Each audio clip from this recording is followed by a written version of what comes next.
وإذا قرئ القرآن فاستمعوا له وأنصتوا لعلكم ترحمون الله رب العالمين বলেন যখন কুরআনুল কারীম তেলাওয়াত করা হয় যখন কুরআনুল কারীমের ব্যাখ্যা বিশ্লেষণ করা হয় তোমরা তখন মনোযোগ সহকারে শুনো আল্লাহ আমরের সিগা ব্যবহার করলেন আল্লাহ বলেন ফাসতামিউ তোমরা মনোযোগ সহকারে শুনো আনসিতু তোমরা কথা বলো না তোমরা হাল্লা চিল্লা চেঁচামেচি করো না আল্লাহ বলেন যদি তোমরা মনোযোগ সহকারে যদি কুরআনুল কারীম শ্রবণ করতে পারো আল্লাহ বলেন তোমাদের উপরে রহমতের বাড়ি ধারা নাযিল হতে থাকবে সুবহানাল্লাহ শুধু তাই নয় আল্লাহ তাআলা বলেন ইন্নামাল মুমিনুনা আল্লাযীনা ইযা যুকিরাল্লাহু ওয়াজিলাত قلوبهم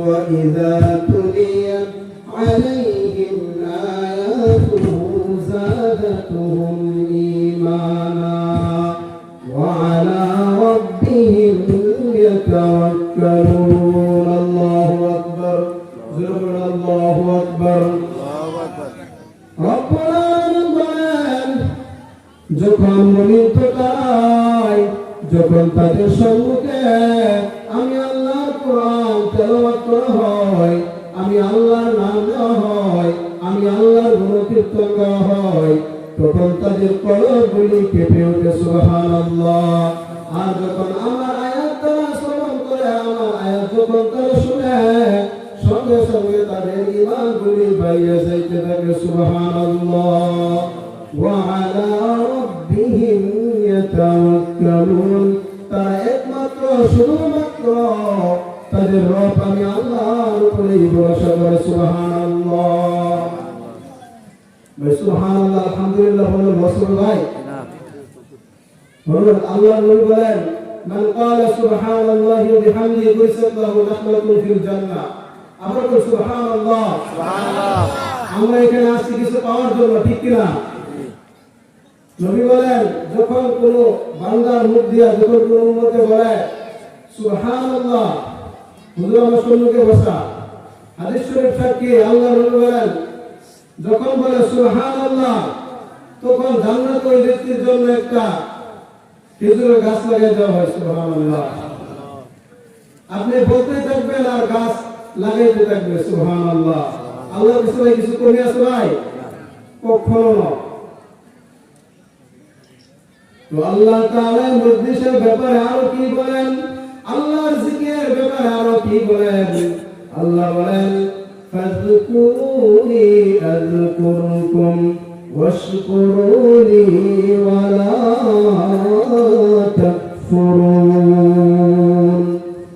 remember me I will remember you Allah তাআলা বলেন তোমরা যদি আমার স্মরণ করো বান্দা আমি আল্লাহ তোমার স্মরণ করব সুবহানাল্লাহ মুফাসসিরিন کرام বলেন আল্লাহ তাআলা কেমন ভাবে স্মরণ করবে মুফাসসিরিন کرام বলেন আল্লাহ তাআলা স্মরণ যদি কোন বান্দা করে আল্লাহ তাআলার জিকির যদি কোন বান্দা করে আল্লাহ তাআলা তার স্মরণ করে কেমনে জানেন আল্লাহ তাআলা ওই বান্দার গুনাহগুলি maaf করিয়ে দেয় সুবহানাল্লাহ আল্লাহ বলেন তোমরা আমার শুকর আদায় করো আমার নাশুকরি করো না ফাযকুরুনি আযকুরুকুম ওয়াশকুরুনি ওয়ালা তাকফুরুন বান্দা তোমরা আমার শুকর আদায় করো আমার নাশুকরি করো না এই ব্যাপারে আল্লাহ সূরা ইব্রাহিমের 7 নম্বর আয়াতে আল্লাহ বলেন লা ইন শাকারতুম لأزيدنكم ولئن كفرتم إن عذابي لشديد বান্দা যখন আমার নিয়ামত দেয় যখন আমি তোমাদেরকে নিয়ামত দেই যখন আমার নিয়ামতের ঘোষণা হয় তোমরা যদি শুকর আদায় করো হে বান্দা আমি তোমাদের নিয়ামতগুলি বৃদ্ধি করিয়া দিব বাড়াইয়া দিব সুবহানাল্লাহ আর যদি তোমরা নাশুকরি করো তোমরা জানিয়ে রাখো আমার আযাব বড় ভয়ঙ্কর। ইন্না আযাবি মেরে আযাব শদীদ বড় সख्त है। কার কথা ভাই? আল্লাহর কথা। আল্লাহ তাআলা বলেন আমার আযাব বড় ভয়ঙ্কর। তো এই মজলিস আসলে আমাদের লাভ আছে না ভাই? আমি কিন্তু আমার আলোচনা এখনো যাই না মজলিসের ফজিলত। এখন কার কথা শুনাইলাম? আল্লাহ তাআলার কথা। একটা হাদিস পড়ব, তারপর ইনশাআল্লাহ আমি আমার আলোচনায় চলে যাব, যেহেতু সময় কম। আল্লাহর নবী বলেন লা ইয়াকুদু কওমুন ইয়াযকুরুনা আল্লাহ ইল্লা হাফাতহুমুল মালায়েকা ওয়া গাশিয়াতুহুমুর রাহমা ওয়া নাযালাত আলাইহিমুস সাকিনাহ ওয়া যাকারাহুমুল্লাহু ফী মান ইনদাহ। রাহমাতুল লিল আলামিন বলেন যখন কোন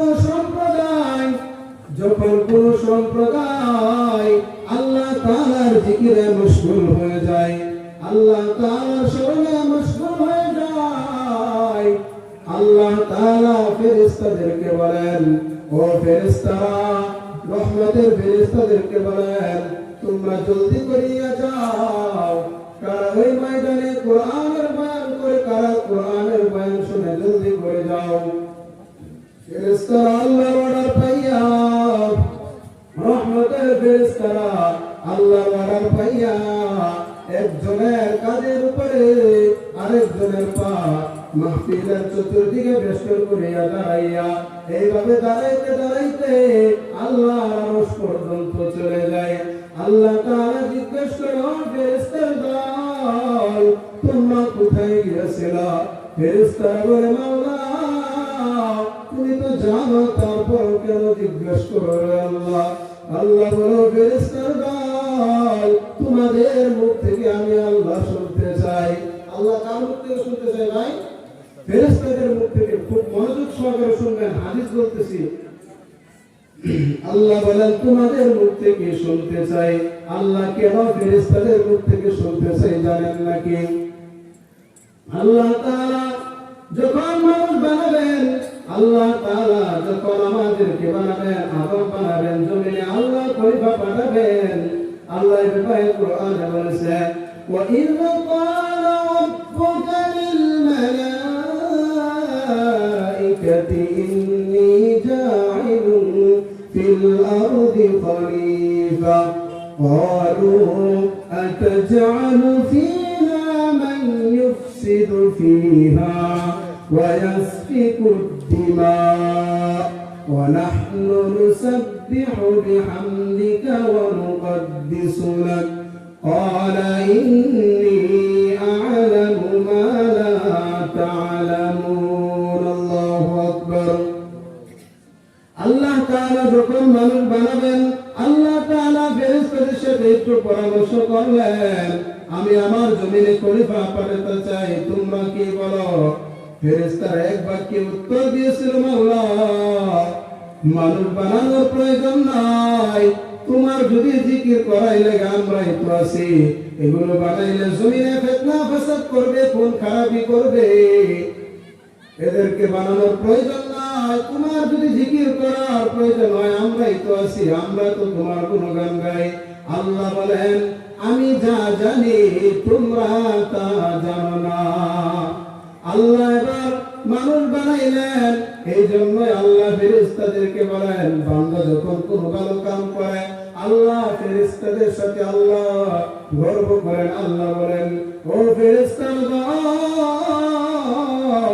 তোমরাই তো নিষেধ করেছিলাম আমার বান্দাদেরকে বানানো লাগবে না। ফেরেশতারা ও ফেরেশতারা তোমরা কি আজকে দেখেছো ওই ঠান্ডার মাঝে ঠান্ডাকে উপেক্ষা করে আমার বান্দারা প্যান্ডেলের নিচে বসে গেছে আমি আল্লাহকে চিনার জন্য, আমি আল্লাহকে পাওয়ার জন্য। দেখো ফেরেশতারা ওরা তো আমি আল্লাহকে তো দেখে নাই, আমি আল্লাহর জাহান্নাম তো দেখে নাই, আমি আল্লাহর জান্নাত দেখে নাই, জাহান্নাম দেখে নাই, আমাকেও দেখে নাই। আমাকে না দেখিয়া ঈমান আনিয়া উলামায়ে কেরামদের কথা শোনার জন্য, দ্বীনের কথা শোনার জন্য, আমার কোরআনের নিমন্ত্রণ করার জন্য ওই ঠান্ডার ভিতরে বসে গেল রে ফেরেশতারা। ও ফেরেশতারা, তোমরা সাক্ষী হয়ে যাও যারা আমি আল্লাহকে পাওয়ার জন্য ওই ঠান্ডার ভিতরে ঠান্ডাকে উপেক্ষা করে বসে রইল। ও ফেরেশতারা, তোমরা সাক্ষী হয়ে যাও আমি আমার ওই বান্দাদের জিন্দেগীর গুনাহগুলি মাফ করে দিলাম। সুবহানাল্লাহ। আর কি পুরস্কার দিবে আল্লাহ? হ্যাঁ, তারপরে ইমাম ইবনে কুরতুবী বলেন, বান্দার গুনাহ মাফ হয়ে যায় বলতে বান্দার সগীরা গুনাহগুলি মাফ হয়ে যায়। ইমাম কুরতুবী রাহমাতুল্লাহ আলাইহি বলেন, বান্দা যদি মজলিসের শুরু থেকে নিয়ে শেষ পর্যন্ত বসিয়া যায়, শেষ পর্যন্ত যদি বসিয়া বান্দা যদি আখিরি মুনাজাতে যদি 2 ফোঁটা চোখের পানি ছাড়তে পারে তওবা করে, ইমাম কুরতুবী বলেন আল্লাহর এক নাম রহমান, আল্লাহর এক নাম গফফার। আল্লাহ বলেন আমি আল্লাহ যত বড়, আমি আল্লাহ আযাব ও গজব তত বড়, আমি আল্লাহ যত বড়, আমি আল্লাহর দয়া তত বড়। আল্লাহ বলে, ও বান্দা 2 ফোঁটা চোখে পানি যদি ছেড়ে দাও, গুনাহ কবিরা সগীরার জন্য যদি অনুতপ্ত হয়ে আমি আল্লাহর কাছে যদি ক্ষমা চাইতে পারো রে বান্দা। ইমাম কুরতুবী বলেন আখিরি মুনাজাত যদি থাকিয়া যদি বান্দা তওবা করে যদি আল্লাহর দরবারে হাত বাড়ায়, আল্লাহ বলেন বান্দার সগীরা এবং কবিরা গুনাহগুলি মাফ করিয়া আমি তাকে নিষ্পাপ বানায়া বাড়ি ফিরাইয়া দিই। সুবহানাল্লাহ। তবে মাহফিল আসলে আমাদের লাভ আছে না নাই ভাই? কত লাভ! সুবহানাল্লাহ। কিন্তু ভাই যারা এই যে বাজারে ঘুরতেছে, আড়েগাড়ে ঘুরতেছে, তারা কি লাভ হয়েছে ভাই? তারা ঘুরেছে শয়তানের পরামর্শ করে, তারা শয়তানের দোকানের মধ্যে ঘুরে রাস্তাঘাটে ঘোরাফেরা করতেছে। শয়তান হয়েছে কি ওর দোকানে ভাই কইতাম দেখো ঘটনা হল, এক বেড়া বড় বেড়া প্রতিদিন বিছনা প্রস্রাব করে দেয়, মানে মুতে দেয়, বুঝছেন? মানে বেরিয়ে কর তুমি এত বড় বেড়া ওর বিছনার মধ্যে পেশাব করে দেও কেরিগা, ও আমার শয়তানের সন্ধ্যের বাড়ি দিব, দোকান দেখি ওদের সন্ধ্যায় ও কয়েক সন্ধ্যের বাড়ি দিব, কয়ে লিগাই আমি পেশাব করে দেবো এক করে গেছ বাড়ি, বাড়ি তো দেনা হ্যাঁ করে তো জায়গা কথা আমার ঘুম ভেঙে দেখা। বেরি এটা খুব বুদ্ধিমান বেরি, বেটের কোনো সময় ট্যালেন্ট থাকে না, বেড়া যদি দেখ করলো আল্লাহ মিলাই দেয় একটু চালু থাকে। বেরি তো খালি মুখে দিস না, বিদায় নেবো শয়তানের কথা হয় না। তো তুমি এক কাম করো, আজকে সবাই করবো শয়তানে যে বাড়ি নে বিছনা পেশাব করে দে, এসব তুমি আগে আমার হাতে দে, তারপরে আমি মুখবাম প্রতিদিন গেলে মোতায় আমার দম খাওয়াস। বাদে পরের দিন আইসে শয়তান আর কইছে তোর একটা বাড়ি দেন স্বর্ণের, না আজকে মুখতাম না, কোথায় আমার প্রতিদিন ধোকা দেশ, আমার ওইকে কইছে আজকে আমার বাড়ি দিতে এত, তারপরে আমি মুখবাম, বুঝছেন?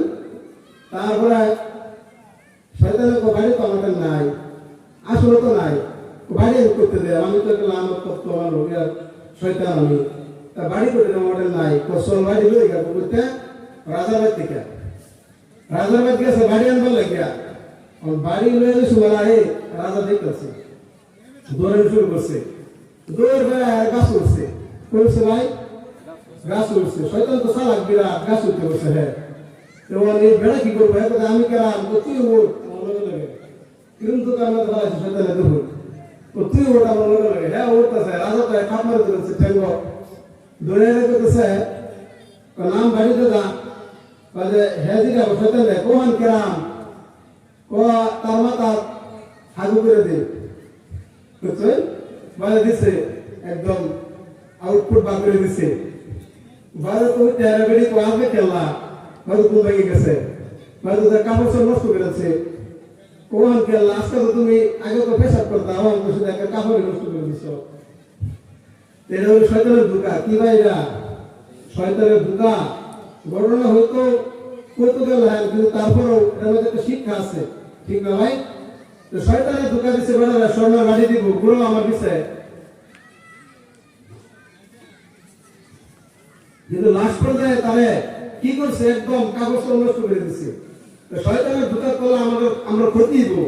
এলাকায় কোরআন যারা পড়া নিষ্ঠারি করেন তারা জানেন যে আল্লাহ কোরআনের বিভিন্ন জায়গার মধ্যে আল্লাহ স্পষ্ট করে বলে দিয়েছে যে নিশ্চয়ই শয়তান তোমাদের প্রকাশ্য দুশমন, শয়তান তোমাদের প্রকাশ্য দুশমন। আল্লাহ আউট করে দিয়েছে শয়তান আমরা দুশমন। শয়তানে আল্লাহ তোকে পেয়ে গেছে যে আমি তোমার বান্দাদেরকে ধোঁকা দেন। এই যে বাজারে ঘাটে ঘুরতেছি ভাই, সারানা লাভ নাই ভাই। এই কোরআনের মাহফিল কত দামি ভাই, কয়েকটা আয়াত কইলাম ইনশাআল্লাহ উপলব্ধি করবেন যে কত দামি এই মজলিস।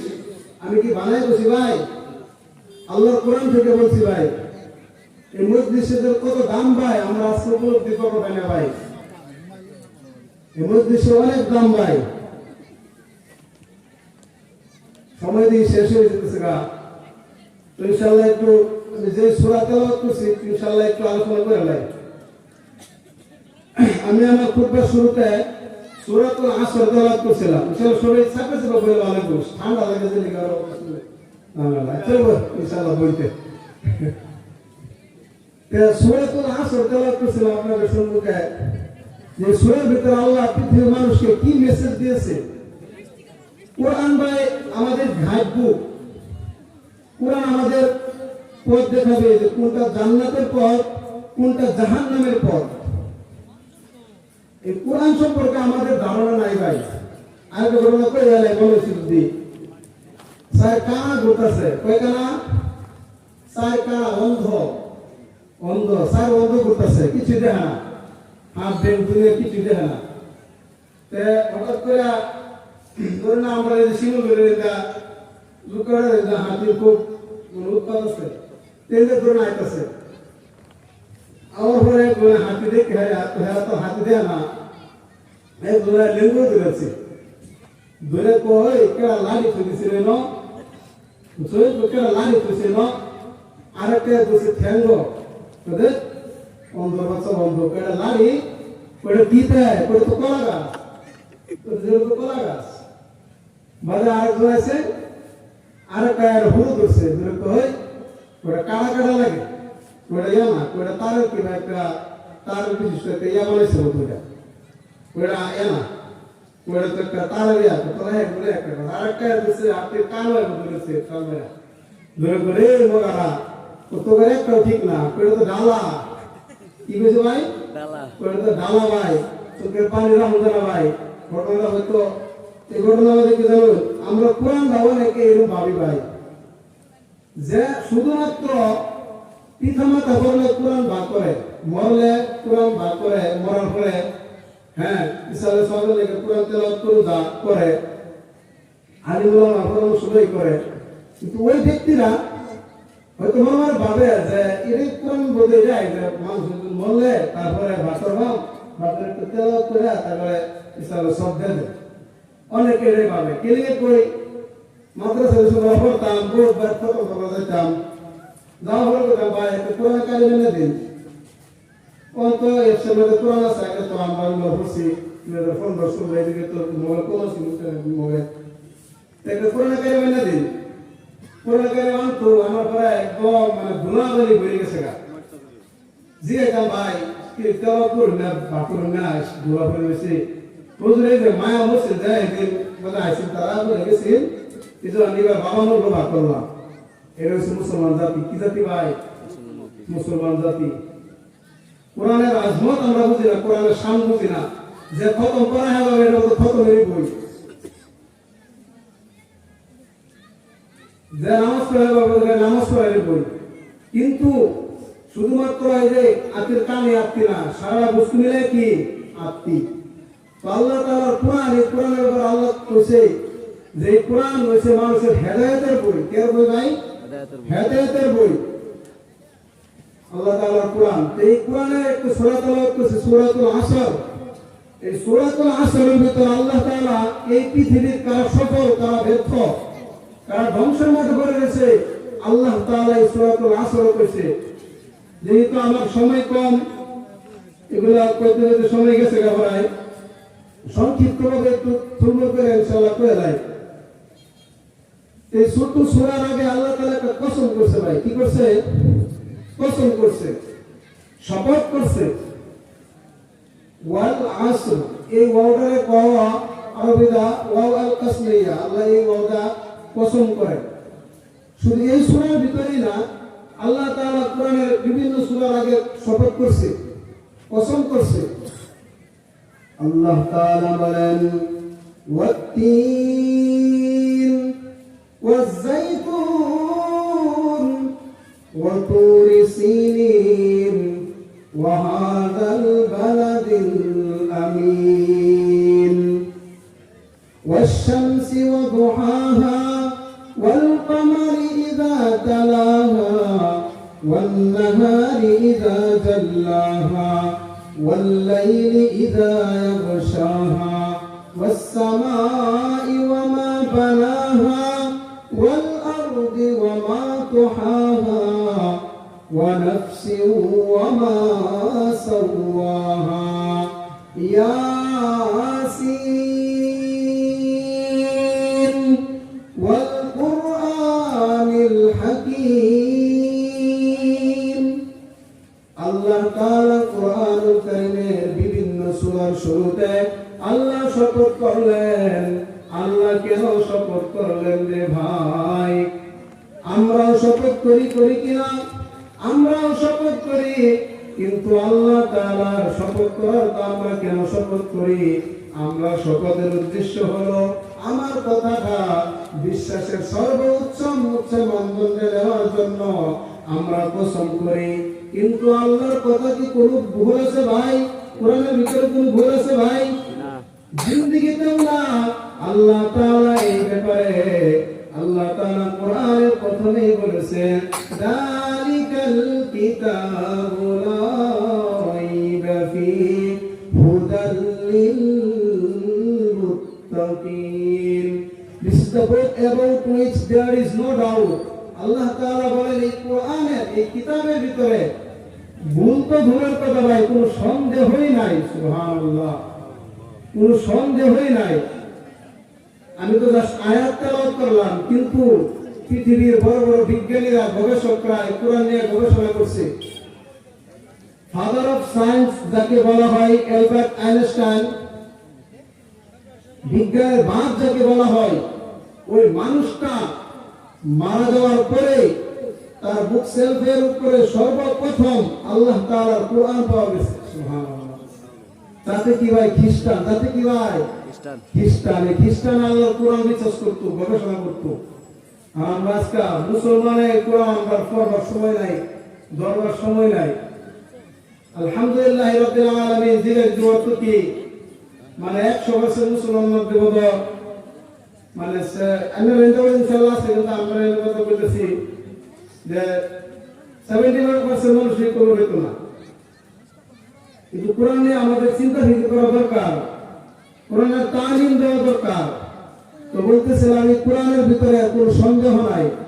আল্লাহ কেন শপথ করলো? মুফাসসিরিনে কেরাম বলেন যে আল্লাহ তাআলা শপথ করার উদ্দেশ্য মূলত যে আল্লাহ এই জন্য শপথ করেন যে যেই জিনিসটা আল্লাহ শপথ করে বলবেন অন্য বিষয়ের থেকে আরো গুরুত্বপূর্ণ। সুবহানাল্লাহ।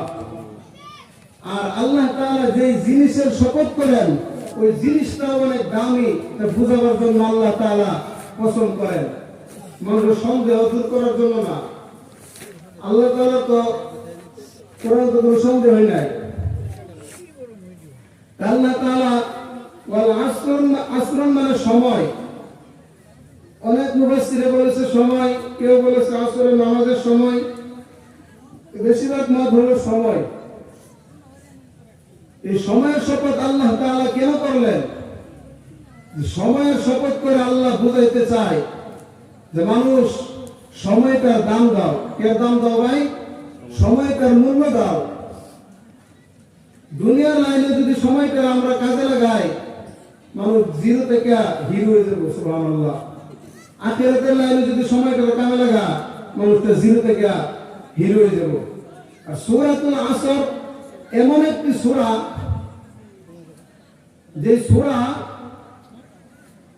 ইমাম শাফি রহমাতুল্লাহ আলাইহি লিখছে যে আল্লাহ তাআলা যদি কোরআনুল কারীমে আর কোন সূরা নাযিল না করে শুধুমাত্র সূরাতুল আসর নাযিল করতেন আর পৃথিবীর মানুষ যদি তার উপর আমল করত, পৃথিবীর মানুষ জান্নাতি হওয়ার লাগে এই ছোট্ট সূরাটি যথেষ্ট আছে। সুবহানাল্লাহ।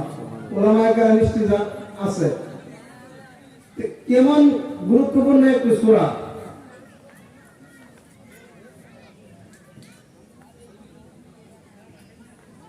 শুধু তাই না,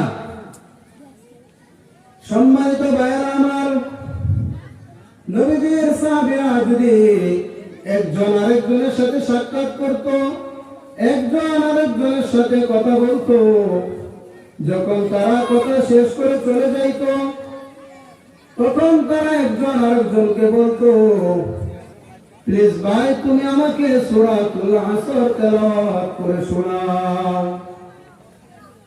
যখন ওই ব্যক্তি তেলাওয়াত করত, অপরজন শুনত, অপরজন তেলাওয়াত করত, সেও শুনত। সূরাতুল আসর এমন একটি গুরুত্বপূর্ণ সূরা। এই সূরার শুরুতে আল্লাহ শপথ করলেন, ওয়াল আসর, সময়ের শপথ। কেন আল্লাহ সময়ের শপথ করলেন রে ভাই? সময়টা এমন এক দামি এক সম্পদ, সময়টা যদি বান্দা দুনিয়ার লাইনেও কাজে লাগাও তুমি জিরো থেকে হিরো হয়ে যাইবা।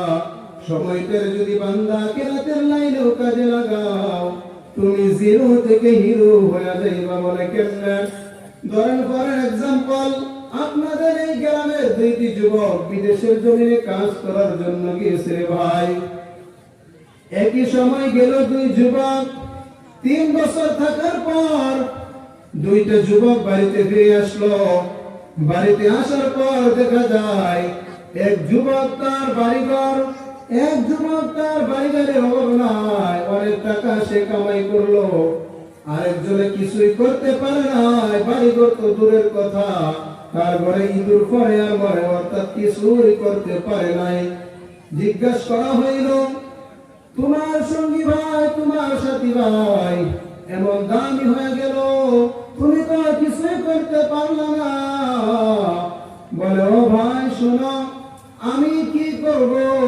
আমি তো ঠিক মতো কাজ করতে পারি নাই, আমি তো আমার সময়টা কাজে লাগাইতে পারি নাই। আর সে মূল ডিউটি করিয়া আবার ওভার ডিউটি করতো, ঘুমানোর সময়ও কাজ করতো। এই জন্য ভাই সে দামি হয়ে গেল, সে বাড়ি গাড়ি করলো, আমি আমার সময়কে কাজে লাগাইতে পারি নাই, তাই আমি আজকে সাকসেস হতে পারি নাই। দুনিয়ার লাইনে যদি সময়টারে কাজে লাগান রে ভাই, দামি হয়ে যাইবেন। আসল আখিরাতের লাইনে সময়টারে যদি কাজে লাগান, কি হবে রে ভাই?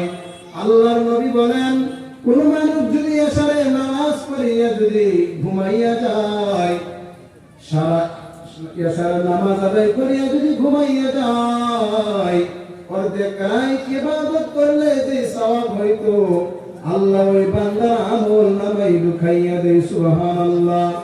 আবার যদি উঠে বান্দা ফজরের নামাজ জামাত আদায় করলো, আল্লাহর নবী বলেন, বান্দা সারা রাত ঘুমাইয়া কাটাই নাই, সারা রাত ঘুমাইয়া বান্দা কাটাইলো, কিন্তু আল্লাহ তাআলা সারা রাত ঘুমানো আমল নামায় লিখিয়া দিবে। সুবহানাল্লাহ। সময়টারে কাজে লাগান হে ভাই। নামাজ পড়তে কত সময় লাগে রে ভাই? কতক্ষণ সময় লাগে রে ভাই? 5 ওয়াক্ত নামাজ পড়লে ভাই 24 ঘন্টায় মিলিয়ে 2 ঘন্টা সময় যদি আল্লাহর জন্য দিয়ে দেন, আল্লাহ তাআলা আপনার সারা রাত ইবাদত করলে যে সওয়াব হবে আপনার আমল নামায় দিয়ে দিবে। সুবহানাল্লাহ। আল্লাহর জন্য সময় শপথ করে মানুষকে বোঝাইতে চাই, মানুষ সময়টারে কাজে লাগাও। সময় যদি একবার তোমার হাত থেকে চলে যায়, আর কখনো এই সময়কে তুমি কাভার করতে পারবে না। সময়টারে কাজে লাগাও।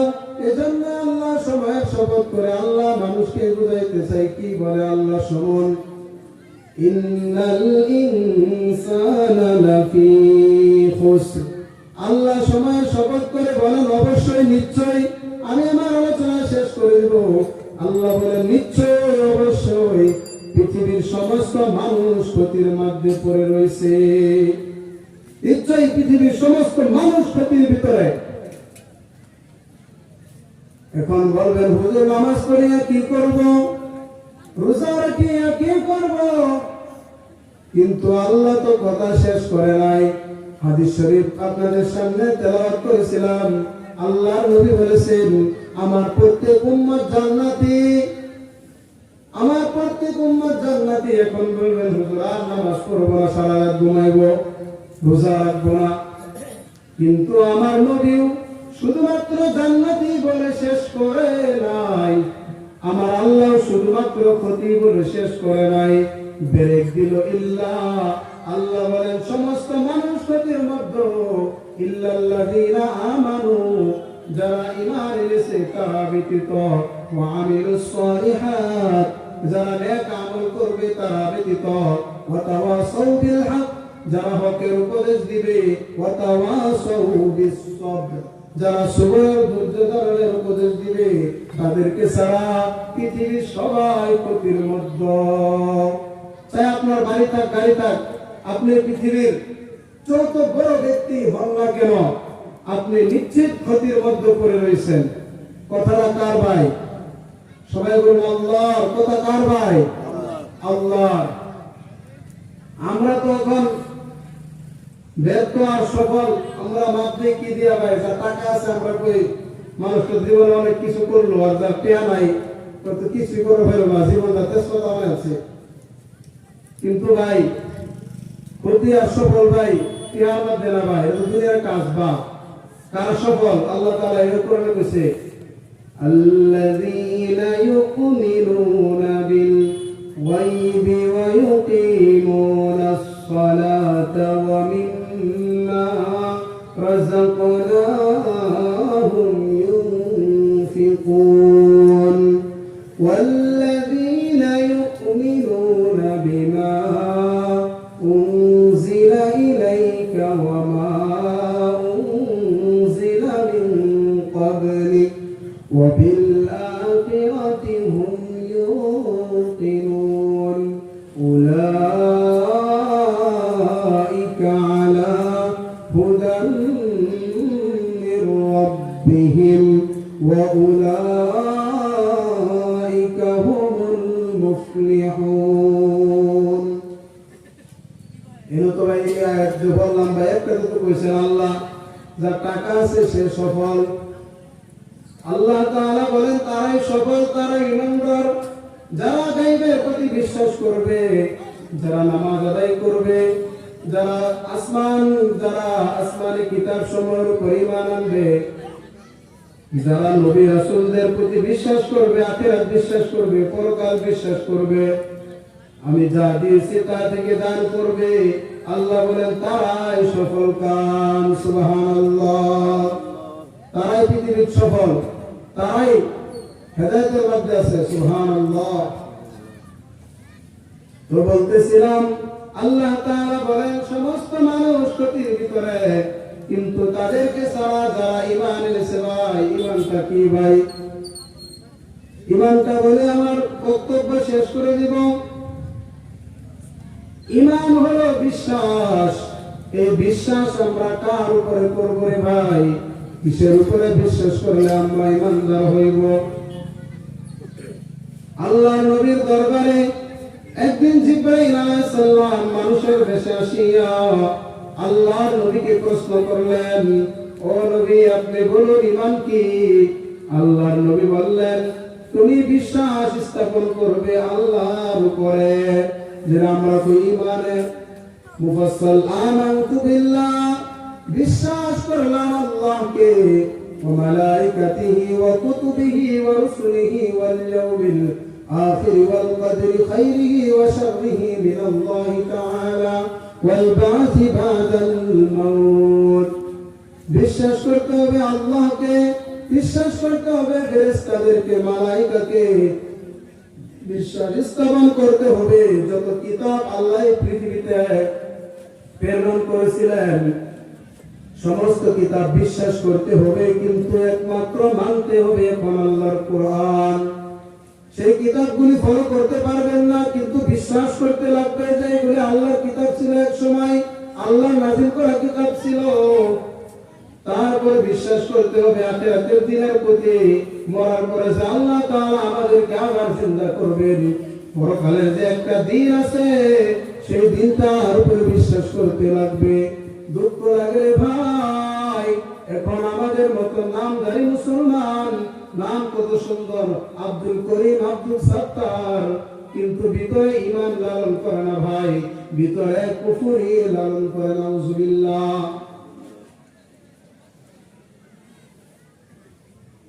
কাজে কর্মে ভাই কুফরি দেখা যায়। বেশি নামাজের কথা কইলে ভাই নামাজে যাও, নামাজ পড়লে লাভ এই লাভ, তেমন ভালো কইয়া যে বলে কইয়া না করলে ভাই কবরের মধ্যে আল্লাহ নবী কইছে আল কবর রাউজাতুম মিন রিয়াজিল জান্নাহ ওয়া হুফরাতুম মিন হুফারিন নার। তো কবর কার লাগা মানে রিয়াজুল জান্নাহ, কার লাগা জাহান্নামের একটা টুকরা।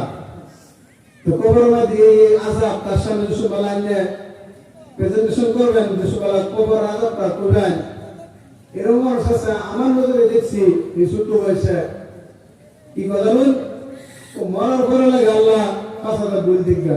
নাউজুবিল্লাহ। ও মরার পরে লাগে আল্লাহ বই দিগা। তো মুরব্বিরা কথা নেই না, কথা সহি বড় বলে কই আমার সে মরার পরে বই দিগা, পরে বলে হাসাই বলি গেছে। এই যে কোন মরার পরে বই দিগা, হ্যাঁ পরকাল বিশ্বাস করলো না, অবিশ্বাস করলো ভাই, অবিশ্বাস করলো না, একটা তিরস্কার করলো, উড়াই দিল, মরার পরে জেলে ফেলে দাও। নাউজুবিল্লাহ। এটা বলে মানুষ আর ইমানদার থাকতো না ভাই, বেঈমান হয়ে যাবো ভাই। এগুলি এগুলি ঈমান, এগুলি ভাই বিশ্বাসের বস্তু ভাই। নামাজ পড়ে ভাই যাই করবো ভাই, করলে ভাই আমি তো ফাঁকি ভাই নামাজ পড়া হইতেছি না, পড়ুন লাগবো ভাই, ভিতরে এমন এমন ভিতরে লাগবো নামাজ আমার পড়ুন লাগবো। কিন্তু আমি যে সময় করে আম যায় নামাজ না পড়লে কি পড়তাম না, কেনা পড়া, এটা ভাই কুফরি ভাই উচ্চারণ করলেন। নাউজুবিল্লাহ। কুফরি ভাই উচ্চারণ করলেন ভাই। এগুলো আমরা মধ্যে করণে নাই মানুষে ভাই, অবশ্যই করে ভাই। টুপি দাড়ি জুব্বা কুর্তা ঠিক আছে, কিন্তু ইমান যদি না থাকে ভাই 4 পয়সার দাম নাই। তো আল্লাহ তাআলা এই মেসেজটাই দিলেন, সমস্ত মানুষ ক্ষতির মধ্যে চাই যত বড় বড় এই পৃথিবীর সর্বশ্রেষ্ঠ ধনী মানুষ বিল গেটস, বাইল গেটস, তারা কিন্তু তারা কি সফল ভাই? তারা সফল না ভাই। 4 পয়সার দাম নাই এবার ভাই। এই পৃথিবীটা আল্লাহর কাছে 4 পয়সার মূল্য নাই ভাই। তারা সফল না ভাই। সফল কারা? যারা এই গায়বের প্রতি বিশ্বাস করবো, ঈমান আনবো, কবর আযাব, হাসর পরকাল বিশ্বাস করবো, আমল করবো, নেক আমল করবো, এক কথায় তারাই সফল। সুবহানাল্লাহ। তারা হারাবার কিছুই নাই। আমরা যারা শহীদ হতেছে ফিলিস্তিন বা বিভিন্ন জায়গার মধ্যে ইসলামের লেগে, তারা লস আছে। যদি বাচ্চা তারা গাছে মরে গেলে কি হবো? শহীদ। মুসলমানের হারাবার কিছুই নাই। সুবহানাল্লাহ। মরতে দেরি, আল্লাহ জান্নাতে দেরি করে। সুবহানাল্লাহ। মুসলমানের হারাবার কিছুই নাই ভাই। তো কইতেছিলাম যে ইমানটা ভাই আমরা পরিপূর্ণ ইমান লাগবো। আর এই ইমান ওই বিশ্বাস, এই বিশ্বাস সুবহানাল্লাহ করবেন। তারপরে আবার এই বিশ্বাসের ভিতরে কোনো সন্দেহ না হারাইছে ইয়াকিন। এটা কি ভাই? ইয়াকিন। ইমান কইছে কি ভাই? যে ইমান আনলে তারপরে কোনো সন্দেহ না হারাই ইয়াকিন। ইয়াকিনের আবার 3টা স্তর। কয়টা স্তর ভাই? কথা কই ভাই, না করে ইলম ঢুকলো ভাই। এটা ভাই ইলমের মজলিস। আর আমি কইতেছি আমি শিক্ষক, আমি যদি বইয়া পাই না শিক্ষক, আমি ছাত্র। এটা ইলমের মজলিস। কথা কোন লাগবো, কথা যে বলা যে ছাত্রগুলো শিক্ষকের সামনে শিক্ষক কোয়াল লাগে অ্যান্সার করার লোক, কুশল করার লোক অ্যান্সার দেয়, তারা অনেকটা ফাস্ট বয়, তারা চতুর, মানে তারা চতুর চালাক মানুষ। ইনশাআল্লাহ কইলে শিখাইলে ইনশাআল্লাহ কইবেন। মানে ইয়াকিনে কয়টা স্তর ভাই? 3টা স্তর ভাই। 1 নম্বর হলো ইলমুল ইয়াকিন, মানে আইনুল ইয়াকিন, হাক্কুল ইয়াকিন। 1 নম্বর ইলমুল ইয়াকিন, 2 নম্বর আইনুল ইয়াকিন, 3 নম্বর হাক্কুল ইয়াকিন। তো ইলমুল ইয়াকিন কারক আমি আইলাম এই বাবুরা থেকে শিবগুড়ি রাস্তায় জুকের হয়ে আইলাম। আমি কইলাম যে হেন আত্মীয়ছি আমি দেখছুন না শুনছুন, ইলমুল ইয়াকিন। তারপরে আমি দেখলাম এটা বলি কি জানুন, আইনুল ইয়াকিন। তারপরে জোরে করে আত্মীয় ডালা, এটা আমি কইছিলাম যে আত্মীয় ডালা দেখবার গেছে মাসে, মানে একটা বাইরে দিছে এবারে হ্যাঁ গম পাইছি এটা তো হাসায় আপনি নালা বলা কিছুই না এগুলো কি ভাই হাত তুলে কি এগুলো ভাই যেটা আত্মীয় কোনো সন্দেহ নাই আর একটা এক্সাম্পল দেই ধরুন আগুন জ্বলতেছে আগুন দিয়ে আগুন ধোয়া উঠতেছে কি উঠতেছে ভাই ধোয়া উঠতেছে ধোয়া আপনি ছেলে কইল বাবা এটা কি ধোয়া উঠতেছে জানতে কেন বাবা আগুন আগুন ধোয়া কে আলামত ভাই আগুন আলামত কে আলামত আগুন আলামত নিশান আমি বলে যে বাবা এটা তো আগুন জ্বলতেছে শুরু হচ্ছে তার ধোয়া ছিল না এটা ইয়াও ক্ষতিও এখন বাবা কি এটা আমি বললাম যে এটা হলো আগুন আগুন আছে এদিকে বাবা দৌড়তেছে এখন বাবা আমি বিশ্বাস করি না চলো আমরা লয়ে যাও হ্যাঁ দেখাই দিলাম পয়লা হুল দোয়া এটা হলো কি ইলমুল ইয়াকিন কি হলো ভাই কিছু মেসেজ দিতে লয়ে যাবো ভাই এই মাহফিল এত কষ্ট করে যারা অপরচনা কমিটির আয়োজন করছে আমরা যদি কিছু শিখে নেবো এরা তাহলে তারা সবাই বাবা আমরা সবাই আমরা ভালো ঠিক না এবারে কইলো যে বাবা চলো আমরা একবার লয়ে যাও তারপরে একবার দেখে যাও বাবা যে তো আগুন হ্যাঁ দেখলো যে এগুলো হ্যাঁ আইনুল ইয়াকিন চোখে দেয়া বিশ্বাস এগুলো হ্যাঁ তারপরে একটু এটা চেক করে আগুন নাকি এটা একটা আগুন একটু ধোয়াই দিল আগুনে তাপ লাগলো ওগুলো টান মারলো এটা কি গুলো হ্যাঁ হাক্কুল ইয়াকিন কি হলো ভাই হাক্কুল ইয়াকিন সুবহানাল্লাহ তো এই যে বিষয়টি কইলাম ইমান আমার যে বিষয় ইনশাআল্লাহ শুরু করে নেবেন আলিমরা সরকার একটা মানে ইমানে মুজমাল ইমানে মুফাসসাল আমরা তো সবাই হাদিস স্টাডি করব নাই তো ইনশাআল্লাহ এই দিকে যদি পড়ে আমরা এই মৌলিক শিক্ষা যেগুলো ইসলামের শুরু বই এগুলি কিনবা ইনশাআল্লাহ সবাই পড়বেন উপদেশ দেই না স্মরণ করে দিতেছি ইনশাআল্লাহ সবাই পড়ার চেষ্টা করবেন আপনারা এই সমস্ত শিক্ষিত সমাজ ইনশাআল্লাহ সবাই পড়ার চেষ্টা করবেন যে ইমানটা কি তারপরে কেমন বিশ্বাস করে লাগবো সাহাবীগণ কেমন ঈমান আছে তারপর ইয়াকিনটা কি আছে তো কইতেছে ওলামারা প্রত্যেক সাহাবীগণ ইয়াকিনটা আছে হাক্কুল ইয়াকিন কি ইয়াকিন আছে ভাই হাক্কুল ইয়াকিন আছে ঈমান আনার পরে আর ঈমানের উপরে তার কোনো সন্দেহ আছে না এই যে আবু বকর সিদ্দিক রাদিয়াল্লাহু তাআলা আনহু আল্লাহ নবী মেরাজটা হওয়ার পরে কইছে আবু বকর আল্লাহ নবী মেরাজটা হওয়ার পরে আল্লাহ নবী কইতেছে এই রকম বস্তু আমি মেরাজের মধ্যে দেখলাম গেলাম আবু জাহেল তো আর যারা কাফিররা তারা কইতেছে তো মুহাম্মদ আজকে কি কইতেছে কি কও এই কথা শুনে আবু জাহেল লগে লগে কইতেছে যে মুহাম্মদ তুমি যা কইতেছো আমি কি তোমার সাহাবীদের কুবের ভাইয়া আল্লাহ নবী ওপেন কই দিল ইসলাম কিছু গোপন আছে ভাই বন্ডরাই তো হুদাই কয় এটা হেডা ইসলাম স্পষ্ট সূর্যের স্পষ্ট ইসলামের স্পষ্ট সুবহানাল্লাহ এরপর যে যায় কই দিল নিশ্চয় তুমি যায় বর্ণনা করো আবু জাহেল যায় কইতেছে আবু বকর যে নবী হযরত মুহাম্মদ সাল্লাল্লাহু আলাইহি সাল্লাম মেরাজে গেছেন যাওয়ার পরে জান্নাত দেখছে বলে জাহান্নাম দেখছে ফেরেশতা দেখছে জাহান্নাম আযাব দেখছে জান্নাত কি আরাম দেখেছে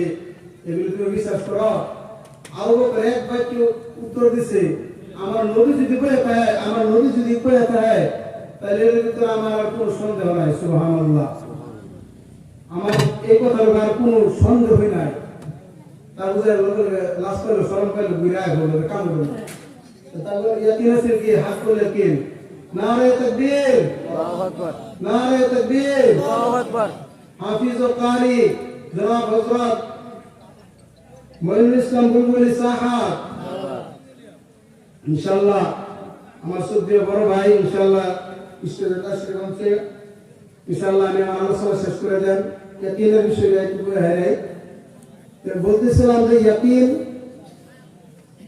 সাহাবী কেরামদের ইয়াকিন আছে হাক্কুল ইয়াকিন ঈমানের উপরে কোনো সন্দেহ আছে না আপনি যে শুনবারা ঈমান আনার পরে আর কোনো সন্দেহ রাখতেন না ঈমানের উপরে এইগুলো আইনের হাক্কুল ইয়াকিন এগুলো হযরত বেলাল রাদিয়াল্লাহু তাআলা আনহু তাদের ঈমানটা কেমন আছে ভাই কত মজবুত আছে হযরত বেলাল রাদিয়াল্লাহু তাআলা আনহু ঈমান আনার কারণে উমাইয়া ইবনে খালদ তার উপরে কত অত্যাচার করলো সবাই তো আমরা ঘটনা জানি হযরত বেলাল রাদিয়াল্লাহু তাআলা আনহু কত শাস্তি দিয়েছে হযরত বেলাল রাদিয়াল্লাহু তাআলা আনহুকে উমাইয়া উপরে শুয়াইয়া, গরম বালুর উপরে শুয়াইয়া বুকে একটা বড় পাথর চাপা দিয়ে দিল। বলে, বেলাল তুমি কালিমাটা ছেড়ে দাও, তুমি আহাদ শব্দ বলা বন্ধ করে দাও, আল্লাহর তাওহীদের স্বীকার দেওয়া বন্ধ করে দাও। হযরত বেলাল বলে, উমাইয়া তুমি আমাকে মারতে মারতে আমাকে মেরে ফেলতে পারবা, তুমি আমার বডিটাকে শুধুমাত্র খরিদ করেছো উমাইয়া, কিন্তু আমি আমার হৃদয়ের যে মনিকটাই আমি আমার আল্লাহ এবং রাসূলকে রাখছি উমাইয়া, তুমি আমাকে মারতে মারতে শেষ করে দিতে পারবা, কিন্তু সেই জায়গায় তুমি স্পর্শ করতে পারবা না। সুবহানাল্লাহ।